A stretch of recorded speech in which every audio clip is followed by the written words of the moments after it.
Good day everyone. Today we will learn about past simple to be. Сәлем достар, бүгін біз past simple to be, яғни осы өткен шақ, болудың өткен шағы past simple'да өтетін боламыз. Так. Енді so prepare your paper and your copybook or maybe your notebook, also pen or pencil, because we'll learn about using the past simple to be. So, қыздар, олай болса, жоқ достар деген кейін, дәптер или болмаса, бір парақ болсын әйтеуір, ручкаларыңызды дайындай отырыңыздар, себебі мен қазір past simple to be'дің өткен шақтың қолданылуын айтатын боламын. Use the past simple to be. Өткен шақтың to be'дің қолданылу жолдары. Так, I divided three ways. So, the first one is how were you in the past? Яғни мысалға сен кішкентай кезінде өткен шақта қандай болдың? Сол кезде айтуыңа болады. Сен бізде қазақтарда мынандай бар, иә? Үлкен әжелеріміз айтады, сендей кезде мен ақыл тоқтатқан адам едім. Или болмаса сендей кезде мен деген бір есті адам едім. Как-то өздерін сипаттап жатыр ғой. Или сенің әкең кішкентай кезінде бұзық болған, или сенің мамаң кішкентай кезінде тұйық болған, кейін ғой ашылғаны деп айтып жатады. Тура сол сияқты past simple'ды өткен шақта, яғни өздерің қандай болдыңдар, соны айта аласыңдар. Ал енді the second, saying about your childhood. Childhood деген сол жаңағы балалық шақ. Мысалға біреуге балалық шағыңды айтып беріп жатсың. Ой, мен кішкентай кезінде тұйық болған, қазір ғой ашылған. Или болмаса кішкентай кезімде керісінше бұзық едім, қазір басылдым ғой деп айтып жатады. Или айтады, не дейді, мысалға кішкентай кезімде өте әдемі едім, қазір білмеймін өскен сайын жота шашым түсіп бірдеңе болып жатыр деген сияқты. Арғы едім, қазір тауып кеттім, тура сол сияқты кете береді. Енді үшіншісі, the third is with an adjective and noun and don't use with a verb. Қараңыздар, adjective деген бізде сын есім, noun деген зат есім. Яғни past simple'ды adjective және noun мен қолдану керек. Сын есім мен зат есім. Например, сіз өзіңіз сипаттайсыз ғой. Мен әдемі болғанмын. Әдемі болдыңыз, я? Әдемі. Бұл не? Қазақ тілінде қандай деген сұраққа жауап береді? Бұл сын есім. Или айтасыз, мен мектеп оқушысы болдым, ал қазір студентсіз, я? Мектеп оқушысы кім? Зат есімге келіп тұр. Енді біз именно past simple to be'ді, to be тақырыбында біз оны мысалға етістікпен қолдана алмаймыз. Verb деген don't use with a verb деп тұр ғой. Verb деген бізде етістік, поэтому енді past simple to be'дің өз негізі етістік, яғни болу деген мағынаны білдіреді. Сол жерде қандай адам екеніңізді, или өзгелердің қандай адам екенін сөйтіп айтып жатырсыздар. И поэтому ол жерде біз етістікті қолдану дұрыс болмайды. Алдағы тақырыпта әлі біз present simple, past simple, to do'ды өткен кезде шатастырып алмауларыңыз керек. Енді түсінікті болса, біз мысалдарға кетейік.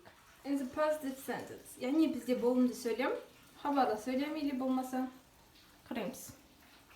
Өткенде present simple to be'да біз I'ға am'ді қолдандық, he, she, itке is қолдандық. Ал бұл жерде I, he, she, it барлығына was қолданылады. Көріп тұрмыз ғой? Was қолданылады. Так, I was thin. Мен арық болғанмын. He was thin. Ол арық болған. She was thin. Ол арық болған. It was small. Бұл кішкентай болған. Мысалға, юбкаңызға қарап, жоқ, или болмаса жануарға қарап, it was small. Бұл кішкентай еді. Дұрыс па? Так. She was a pupil. Ол мектеп оқушысы болған. He was a pupil. Ол мектеп оқушысы болған. Кете береді. Не істеп тұрмыз біз? Бұл жерде сипаттап тұрмыз. Я? Сипаттап тұрмыз. Так. Өткенде present simple to be'да you, we, they'ға are қойған едік. Енді бізге were қолданамыз. You were rich. Сен бай болғансың. We were good. Біз жақсы адамдар болған едік деп айтуым мүмкін. They were children. Олар бала еді ғой. Осылай кете береді. Қайталап айтам.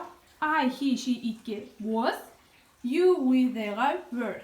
Енді negative sentence. Guys, negative sentence'ді біз not көмекке келеді деп айтқанбыз. Қараймыз енді. Өткенде де I am not seen деп айттық. Тура сол сияқты was бен бұл жерде, мына қараңыздар, мына жерде was бен нелердің арасына қыстырылып тұра қалады ғой. Қиын емес, I was not seen, мен арық болған жоқпын. He was not a pupil, мен мектеп оқушысы болмадым деп тұр. Типа мектепке бармадым деп тұр ғой әлі. She was not a pupil, ол мектеп оқушысы болған жоқ. It was not small, ол кішкентай емес еді. Так, қараймыз енді. Мына жерде wasn't тұр. Wasn't деген was not-тың қысқарған түрі. Екеуі де дұрыс. Ана просто кәдімгі. Now was not, wasn't қысқарған түрі. Так, you with да. Not-ты қыстыра саламыз. Were мен rich'тің арасына, например. You were not rich. Сен бай болмағансың ешқашанда. We were not good. Біз жақсы адамдар емес едік. They were not children. Олар балдар болмаған, яғни. Анда астында weren't-ті көріп тұрсыздар ғой. Олар осының қысқарған түрі. Так, негатив түсінікті, я? Просто not-ты қыстыра саламыз. Емес. Жоққа шығарамыз. Енді question-ға кеттік. Сұрау сөйлемін. Question sentence-ті оңай. I was seen болса, мен арық болғанмын десеңіз, енді мен арық болғанмын ба деп айту үшін біз не істейміз? Was-ды алтын шығарамыз. Мына қараңыздар. Стрелкамен көрсеттім. Мына жерде міне. И потом мына жерде қараңыздар. Was I a student? Мен студент болғанмын ба? Was he a student? Сен ол студент болған ба? Was she a student? Ол студент болған ба? Was it big? Үлкен болған ба? Big болған ба, например? Болған ба? Сұрақ қою арасында мынандай was бен were алдынан шығып кетеді. Енді were-ға өтейік. Were you children? Сендер балдар болған бедіңдер. Were we children? Біз балдар медік? Мысалы, балалар медік? Балалар болғанбыз ба? Или болмаса were they clever? Олар ақылды болған ба? Кете береді, мысалы, болған ба? Was бен were былай алдымен стрелка сияқталып фокет шыға салады, өте оңай. Енді қазір бір пысықтап алайық. Past simple to be, бізде өткен шақта қандай болдың, балалық кезінде қандай болдың. Үшін барлығы өткен шақта не болды, қандай болды, солар туралы айтамыз. Ұмытпаймыз, что оны біз past simple to be-ді әсіресе біз етістікпен қолданбаймыз. Так, positive. Was-ды I, he, she, itке. Were-ні you, we, they-ға. Енді I was clever. Кете береді. Мен ақылды болғанмын деп аударамыз. Или болған едім. Мен ақылды едім. Өткен шақта саласыздар ғой. Ал negative. Not-ты қыстыра саламыз. I was not clever. Мен ақылды болған жоқ. Мен ақылды емес едім. Ақымақ болғанмын дегенге келтіріп тұр. Ал question-да was алдынан шығып кетеді. Was I clever? Мен шын ақылды болған ба? Деп сұрайсыз. Енді тағы бір ескеретін жайт, мынау қысқартылулары. Was not, wasn't. Were not, weren't. Екеуі де дұрыс. Қайсысын қолдансаңыз өздеріңіз білесіздер. Thank you for your attention and see you soon. Bye.